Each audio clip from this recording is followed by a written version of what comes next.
Hi friends, I'm Lily, an alcoholic. I'm from Healing Touch, Kolkata, and sober only by the grace of God and strength I received from this wonderful fellowship, and very, very grateful for that.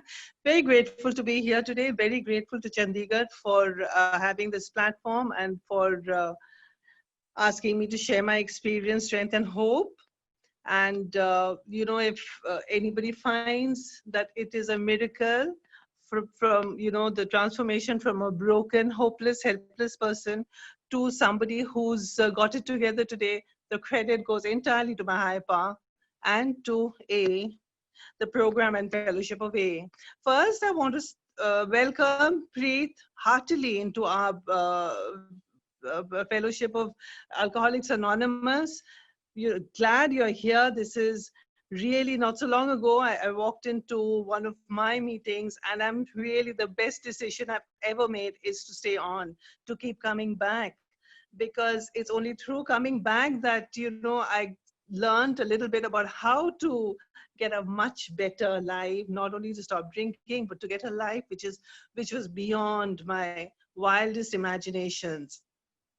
So I'll start today, and the topic that I have is what worked for me.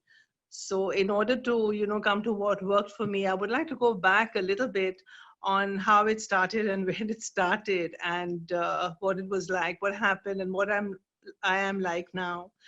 So going back briefly to my childhood, it was then that when I was very young, that I was actually maladjusted to life, because something seemed to be missing. Through my growing years, I had friends, and now since I still have the same friends that I had in when I was even in nursery or class 6 or class 8, I realized that it was in my head and my insides that I was feeling out of sorts, completely out of sorts. Something was missing, something that I needed to know but couldn't find. That feeling was always with me right through my growing up days. Then I wasn't drinking then. I wasn't drinking then. And really, it kind of described it when I read in the 12 and 12 that I was a square peg in a round hole. Literally like that. I wasn't finding the fit. And that carried on till college. In college, uh, I had my first introduction to drinking, and put me at ease at once. I loved the sensation. I loved the joviality it brought along with it, the jolliness, everything, all of that. And so, but then I wasn't, it was only occasionally. There was no problem from my house, because my parents drank they were not alcoholics at all. They had their 2 drinks in the evening, and it was all about having fun, and getting the glasses out, the snacks and all that. That's what I had seen. But for me, it was different. I realized now, right from the beginning, it was a little different. Drinking was different. Then as my drinking grew, the parties grew, the good life grew, so did my full flight from fantasy, full flight from reality. I realize that now, like, totally, I would make decisions or non-decisions and choices completely without realizing what I was, why I was doing it, or taking any responsibility for what I was actually doing. It included my career options. It included marriage. It included having children also. I never thought about the responsibilities that went with it. It just happened, impulsive. Chalo to chalo, karo to karo. Whatever has to be done, you do it for a lark, for a laugh. That was my attitude towards life, and that carried on. Then I got married in that haze of gaiety, and drinking was still not a problem. But after marriage, the drinking did go up. The partying also went up. The fights also went up. And in hindsight, I can see that it was nearing, dangerously veering towards the borderline. Life was still good, and life hadn't dealt me any blows. I was, it was a charmed life. So jostling along nicely, happily till then. Then life dealt its blows, as life will to everyone. and I was no exception. Life dealt its blows, and I was not equipped in any way to deal with the blows, to deal with. I had neither substance nor character building. I hadn't even thought about that. Virtues with which to deal with, what was happening to me. So once those hard knocks came in life, like like a pinball, I just collapsed under the weight, and I just crossed that line from being a heavy drinker, very heavy drinker, to an alcoholic. And आम एक बार ना अचार हो जाए तो फिर वो आम वापस नहीं हो सकते हैं. Exactly like that. But once, what I was saying was, Maggie and Alida, what I was saying was that once a mango becomes a pickled mango, it cannot become just an ordinary mango again. And me, once I'd crossed that line between heavy drinking to alcoholism, it was not possible for me to come back again. I won't go in too much into my drunkalogue. It's just the same as anyone else. Early morning drinking, afternoon drinking, hiding the bottles, drinking in the bathroom, waiting for everyone to go off to sleep and buying the bottles. It was the same. It was the same. It was agonizing days after days of not being able to stop, or wanting to stop, but not being able to stop. I would just wait for people to, watch TV or do my kids do their homework and slip out of the house and get myself a bottle. I had to. It was a compulsion, a compulsive need to be drinking. But every day was making me more and more sick and tired of myself. I didn't want to live that way. As much as I wanted to give up drinking, I wanted a change. I wanted a change, any kind of change, even if that meant death, but I wanted the change. I could not live that way. I was so sick and tired of being sick and tired with myself. And this carried on, but agonizing. I would put my hands on my children's head, vowing that I would not drink again. And within a week, sometime 10 days, it would be back to the same old thing. I tried, I would go to very close to my house. There was the religious monument, Ramakrishna mission, and they had a lovely meditation hall right on top. And I would go and sit there seeking solace, and again, for a little while, I would find the solace, but it would all too soon, it would go. And I would be back to square one, hiding in the squirrel cage, in the squirrel cage, going round and round, not finding a way out. And I used to really pray, I used to really pray, God, do something, kill me, I don't mind, but don't keep me like this. It's horrible. The headaches in the morning were really bad. Then I think, he must have heard me or taken pity on me, because one day, leafing through a magazine, I got the message of AA, and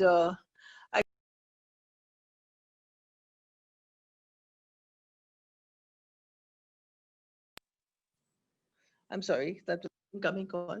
I got the message of AA, and all by myself, I went to the service center, which was not too far from my house.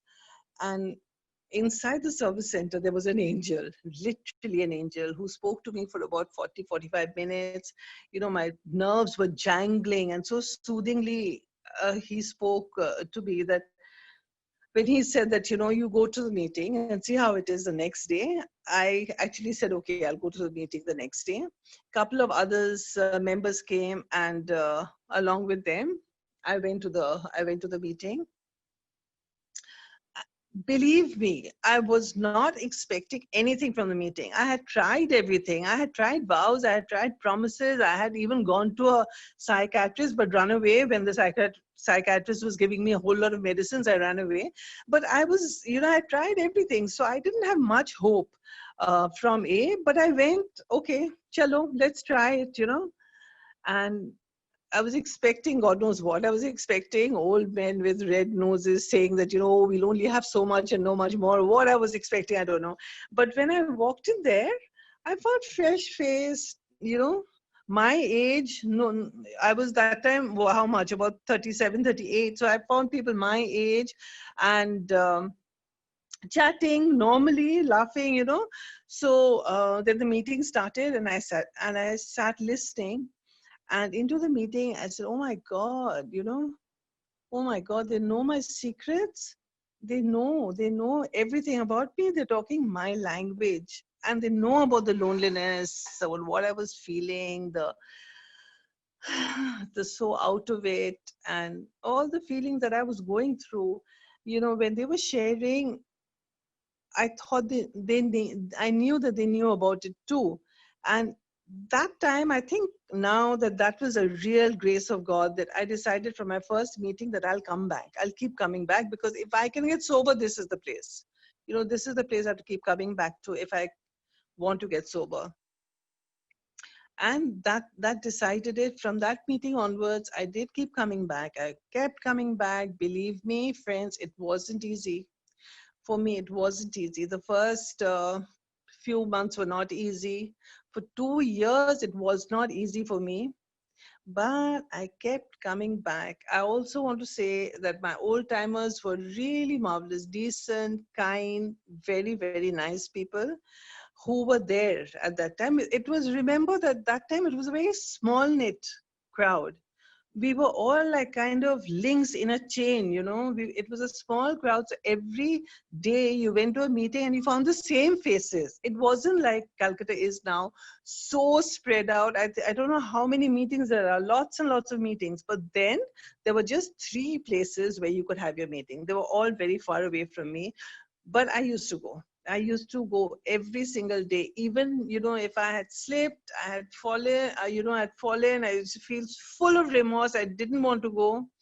And then an old timer would bring up and say, come on, you need it more than ever. If you have had a slip, if you picked up a drink, you need it more than ever. Just come back.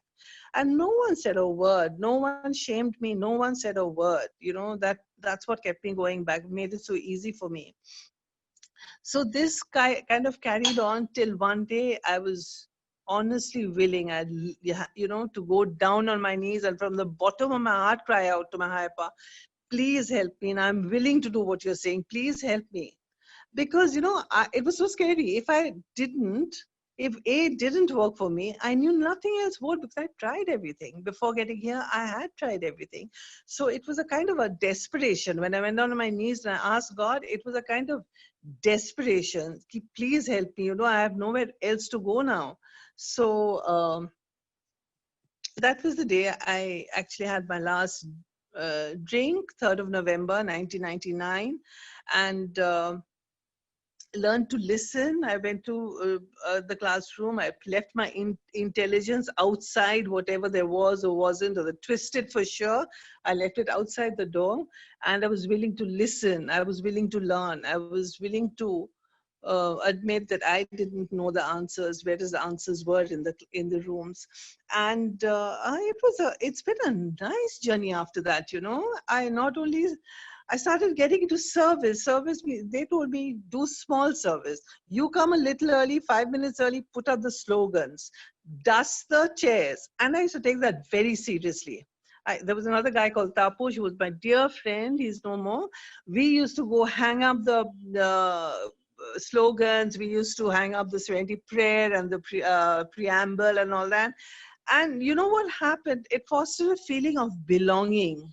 Suddenly, I wasn't on the outside looking in. That apartness that I'd always felt all my life, of not belonging, that started going away. As I did the service work, I felt that I belonged. I was part of AA. And that was a beautiful feeling, because that's what I was trying to get my whole life, trying to belong somewhere, trying to be part of something. And, it was really a marvelous feeling.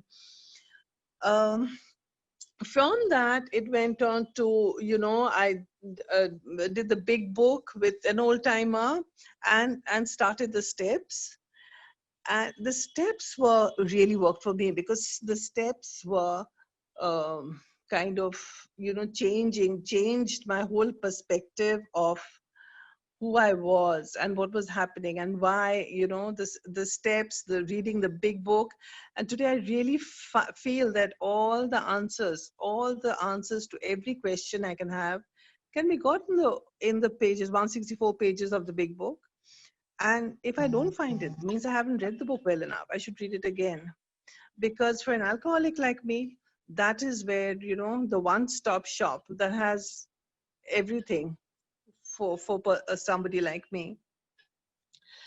And also when I started doing the steps, the emotional baggage, I came to AA with so much of baggage, apart from, the guilt, the remorse, the everything about drinking. Also my emotional baggage was huge. My anger, my sarcasm. My husband used to say that, you don't need a knife to kill someone. You can kill them with your tongue because you're so sarcastic. So there was a huge baggage that I came with. And the steps really helped there because, the first 1, 2, and 3 started a bondage with my higher power. In those 3 steps, I kind of realized that, I can't do this on my own. I just said I can't do this on my own when I went down on my knee and asked my higher power to help. And that was the beginning of a bondage, a beginning of a, a, a bondage where I was willing to step aside and let my higher power do the job for me. I was willing to let him be the principal, the director, the father, and I was willing to be somebody who would listen to him. That was the first time I was willing to listen to anyone. Spoiled brat that I was, that was the first time I would take, I was willing to take direction from somebody else. It was difficult because you're actually taking direction from somebody, something you can't see, but in the second step, when you do give yourself, come to believe that somebody greater than yourself, and for me, that was the AA group for the longest time. The AA group worked as my higher power for a very long time. That was a group of people who knew the way, who said they were sober, some for 13 years, some for 2 years, some for 5 years. But they obviously knew a way by which they could stay sober, whereas I could not. I was struggling. So it worked for me to hold my my group of drunks, God, as a higher power till I got a better understanding of what my higher power could be. So that was my 1, 2, and 3. Fourth was really an eye-opener for me, and I've done my 4th step over and over about 3 or 4 times. But the first time was with a psychiatrist, because there were no women in AA at that time, not even one.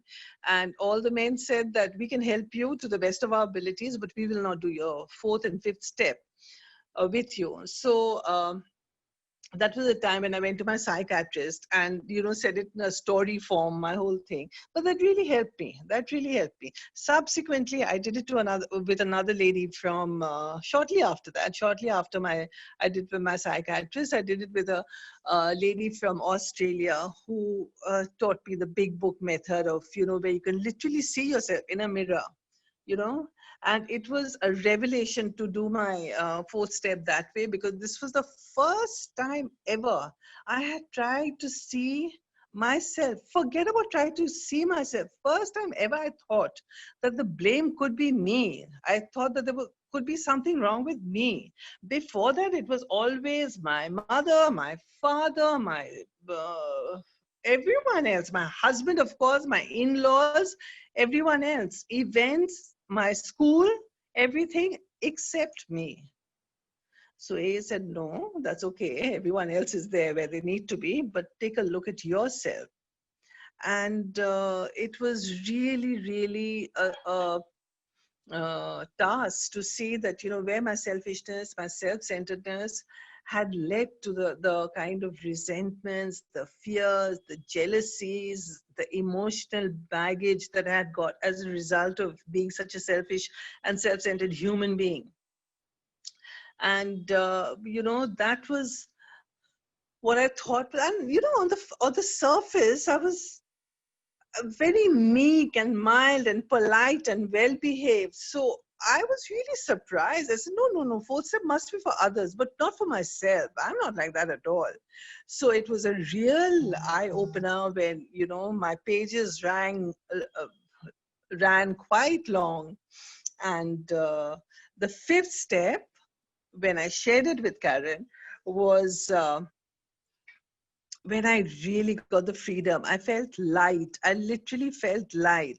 I felt that my dual personality, the other person who was always, just over my shoulder, could now go.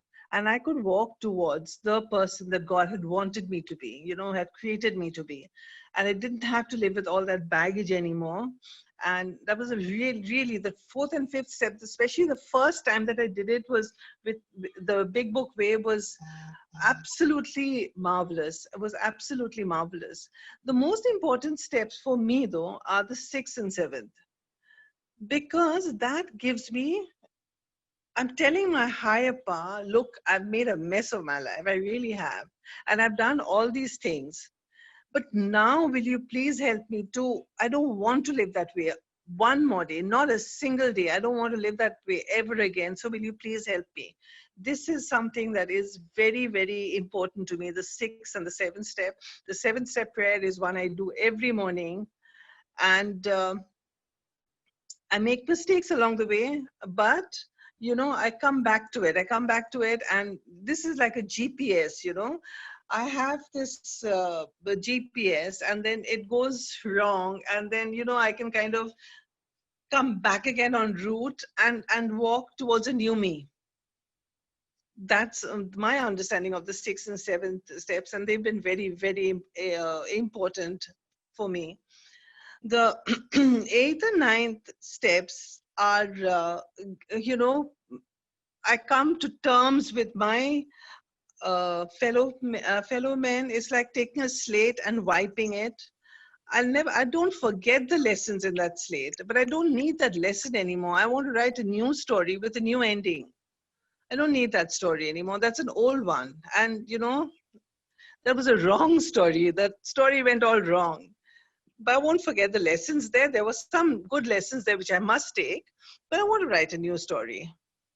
That's for me, eight and nine, and come to terms with people, be at ease with people, because I was carrying a lot of guilt, a lot of shame, a lot of what I'd done to especially to my mother-in-law and my father-in-law was, used to hurt me and used to make me very, very depressed. But I was also given a chance of living amends to them. They saw me sober, so I did living amends to my parents as well as to my mother-in-law, especially, and I got an opportunity. Many people don't get that opportunity, but I did get that opportunity to do that. 10 and 11 is something of course, continuous step. And, it enlarges my spiritual life. The spiritual life is not a theory. We have to live it. So by doing the 10th and the 11th step, kind of keep in, where am I going wrong, coming back again, it gives me so much. Gives you so much opportunity to do these U-turns. If you're going on the road, you make a U-turn. Oh, sorry, I've gone the wrong way. Let me come back. This is not the road I wanted to take in the first place. So let me come back. And 11, I really find that by now, if I've done these steps to the best of my ability, then I really find that by the time I come to step 11, I have a much better relationship, a conscious contact with my higher power. And my higher power is just not somebody who's up in the skies anymore. He's not. He's very, very real, very, very close, and somebody I can consult, through the day. I can pause, I can consult, I can take decisions based on my higher power. That is the beauty of this whole program. That's the beauty that this program gives me, actually. So that's how I, work the steps living here. And then, of course, it comes to the most important one of all: practice these principles in all my affairs, and the helping steps, Um, so this is where service also kicks in. This is where by doing the 12th step, I actually get into service work. And if I get into service work, I have to remember what is the only thing I have actually. How can I give service? What is the only thing that I have? This is my understanding of it. Please, I'm just talking for myself. My what I have is my story. That is my biggest asset. I have my story, and that is such a priceless gift that my higher power has given me. I can reach out with that story to a newcomer and say, you know what, I know what you're going through because I've been there. And I've got my story which corroborates that I've actually been there. I'm not telling lies. I've been there. I felt your pain. I felt your loneliness. I felt the same square peg in a round hole. I've been out of sorts. And you know what? The beauty of this is that if you want what I have, only if you want it, I can give it to you. Like my old timers gave me, my sponsor gave me.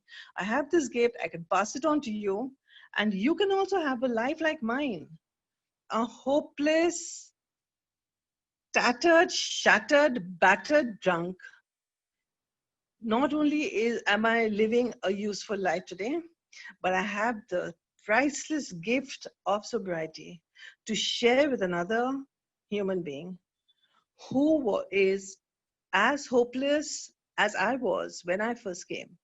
The beauty of the program. This is something that really is beautiful as far as I'm concerned. It is such a beautiful thing, and that is, of course, when I'm reaching out and helping others, doesn't belittle structured service at all, because structured service is necessary. And I've never said no. I've never said no to to service, whether it's chairing a meeting or I've not let my fear actually come in the way. I've not let my fear come in the way of today, when I've been saying no, no, no to speaker meetings. But even today, I didn't let fear come in the way, because I feel that it's important to share your story is very important.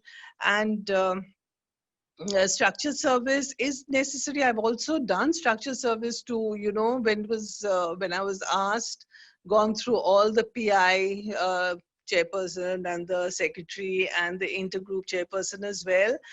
And not because of anything else, but somebody needs to do that, and if I'm asked to do it, then I don't say no, because again, that's running away. All my life I've run away.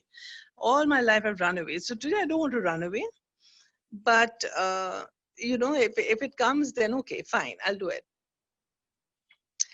In exchange of all that, in exchange of doing all that, what did I get? I came here to give away my to because my drinking was so bad.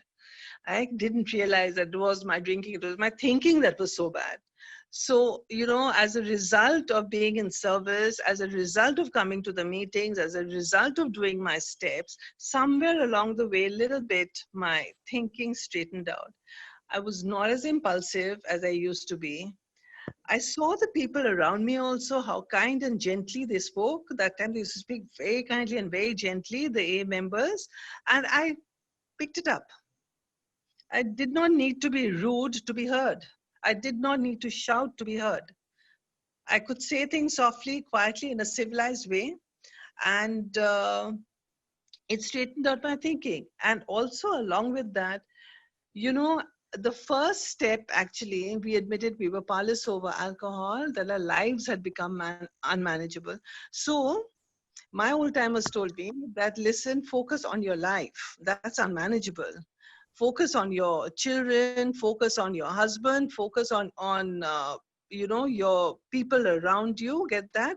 Focus on your work. Do something that is productive, and also some charity, that's also necessary. Have a balanced life. That's what they told me. Your life is unmanageable, yeah, and have a balanced life. So I got it from them, and I started out doing business. It's very small, and it's grown. And my children, my relationship became so much better. If I put sobriety first, everything. And then I handle everything else in my life. Everything works out. Everything works out. Does it mean I don't have problems in my life? No, I have problems in my life. But I can say this with conviction that my worst days sober are much, much better than my best days drunk. All that false gaiety, all that false laughing, all that, no, no, no, no, no, no. Give me a bad day sober with my higher power there, with my fellowship to guide me. Much better, much, much, much better than my best days drunk. So, this is coming back into society, coming back into the mainstream of life. When you buy an equipment, it always comes with a manual. They tell you how to do, what to do, how to run it. When I was born with a brain. There was no manual. So the brain ran riot. It controlled me and it ran riot, absolute riot. Spoiled my whole life to tidbits. AA is the manual. AA is the manual. If I follow what AA says, it gives me a design for living friends that really works in all conditions, in every situation. That's what AA does for me. It really gives me something that, works in the best way possible. And even when things don't go right, even when there's a pitfall, when there's a thing, my higher power gives me the courage to face it. My higher power gives me strength to overcome it. I'm not alone. I'm never alone in this program. I have fellowship to share with. I have my higher power there, who's beyond big. So that's what I have got from AA. Now I want to address a question, since I'm, something I get asked quite often. And I just want to, since I'm talking, to all of you, I just want to talk about it. People say that, as a woman in India, how difficult is it for you to, sort of, how have you felt? Are you very uncomfortable? How have you felt being here? So I want to talk about that a little bit. If you give me 5 minutes to talk about that, I would be happy, because this is, something that a lot of people ask me. And, I've focused on my recovery. Not pushed myself on other people. If people ask me for help, I'm always there. People who know me know that I help people whenever I'm asked, but I don't push myself on top of people and, offer my help. And I have found that establishing boundaries and respecting other people's boundaries really has worked for me. I've learned it here that, you establish your boundaries and respect everyone who has boundaries of their own, and that has really worked for me. And today I'm so comfortable in AA. I'm so comfortable in AA. And, I'm not going to talk too soon, because tomorrow's another day. But in these 20 years that I've been here, I was thinking this just before I started, came online, that in the 20 years, I've not had a fight with anyone in AA. Gosh, I'm not going to talk a minute too soon, but that's because love and tolerance of others is our code. In page 84, it's written there. Love and tolerance of others is our code. And I was taught when I came here to give love, to give tolerance, to give kindness. And it's just come back to me, to give respect. I was taught when I came here that nothing, no matter the education, no matter the money, no matter where they come from, you respect each and every alcoholic who's in the room and who's not in the room. And I did that. And, I gave love and I gave tolerance, and I've got that back today. It's formula. In AA terms, it's just formula. Y'all taught me that. Give it away, you'll get it back. Whatever you give away, you get back, right? So if I keep to the program, if I keep to actually focus and keep to the program, I will be comfortable, because it is beyond gender. An alcoholic is beyond gender. It's not about gender. And I was so driven. I was so, such a hopeless case. I was so desperate when I came that I didn't even see what was in the room, who was in the room. I wanted to a way out.